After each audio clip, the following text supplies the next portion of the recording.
এভারেজলি আলহামদুলিল্লাহ ভালো, 20,000-এর মতো হয়েছে। বাজেট আব্বু ডিসাইড করেছে, তো 20,000-25,000-এর মধ্যেই ছিল।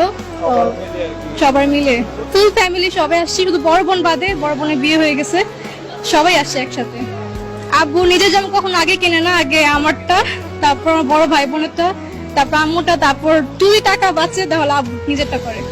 আমরা অলওয়েজ চেষ্টা করি আব্বুর জন্য একটা ছোটখাটো গিফট আগে থেকে রেখে দেওয়ার জন্য, কারণ আব্বু নিজে থেকে কখনো কিছু কিনে না, তাই আমরা আগে থেকে আব্বুর জন্য ছোট্ট একটা খাটো গিফট কিনে রেখে দেই, যাতে পরবর্তীতে আব্বুকে দেওয়া যায়।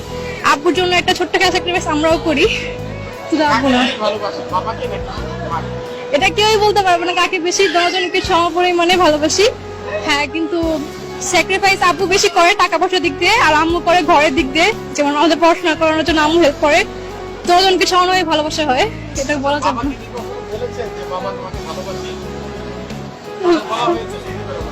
না। সত্যি ভালো ভালো আছেন আপনি? জি, ঘুমের কথা শুনে হ্যাঁ। আচ্ছা, এই যে আপনি পরিবারের সবার জন্য শপিং করলেন, সন্তানরা কান্না করতেছে, আমি আপনাকে একটা কথা বলতে চাই, আপনি তো পাশে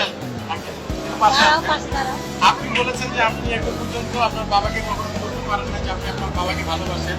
আমরা চাইবো আজকে অন রেকর্ডে আপনি আপনার বাবাকে বলবেন যে আপনি আপনার বাবাকে ভালোবাসেন। আঙ্কেল, আপনি একটু ধরবেন আপনার মেয়েটাকে, আপনি একটু বলেন আপনার বাবাকে আপনি ভালোবাসেন। আমরা সবাই আব্বুরে অনেক ভালোবাসি। সবার চোখে পানি। আপনি তো আপনি এদিকে ফ্যামিলি দেখতে পাচ্ছেন যে আজকে একটা ঈদের কেন্দ্র করে তাদের থেকে টিভি আসলে এটা হচ্ছে আনন্দের অশ্রু। ফ্যামিলি এভাবে তাদের বাবা মায়ের জন্য